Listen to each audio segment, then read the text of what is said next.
Everyone is constantly talking about the weather in the UK. 1 minute we're hotter than some parts of Europe and the next it's chilly and cold. But why is our weather so changeable? With me now on ITV News' Rooftop is ITV News' Martin Stew. Hi, Kat. So Martin, explain to us, why?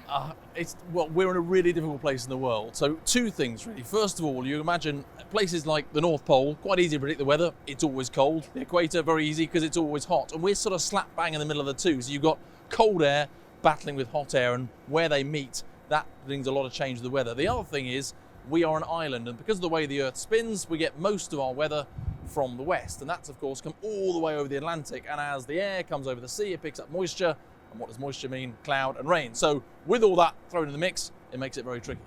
Okay, so that was my next question. With all that in mind, does it make it tricky to give an accurate weather forecast to the audience? Yeah, it does. In fact, the UK is pretty much one of the hardest places in the whole world to do that. And something else to throw in the mix that people don't really remember when they blame me for getting things wrong is timing. Because we might say, it's going to be completely dry at 7 in the morning when people get up and go to work, but it's going to rain at 3 in the morning. Now, if that rain drifts just 4 hours and arrives at 7 in the morning, everyone gets up, they go to work, they get wet on their commute onto the train, and they go, the weatherman was completely wrong. But it might have been that we were right.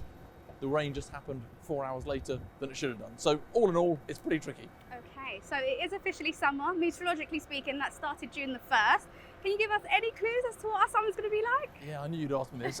Always difficult as well. We normally say kind of a 5-day forecast is pretty accurate. The Met Office does give something which is a sort of a trend, mainly for businesses who can prepare, is it going to be a barbecue summer, all that sort of stuff. What they've said is June, July, August this year statistically looks slightly more likely to be hotter than average rather than colder than average. So there's a 45 to 50% chance it'll be warmer than average, but only a 5% chance it'll be colder. That doesn't guarantee that we're going to see sunshine every day. It's not a guarantee of a barbecue summer, but the omens look slightly better than worse for this summer. There we go. As Martin said, the weather in the UK can be very unpredictable.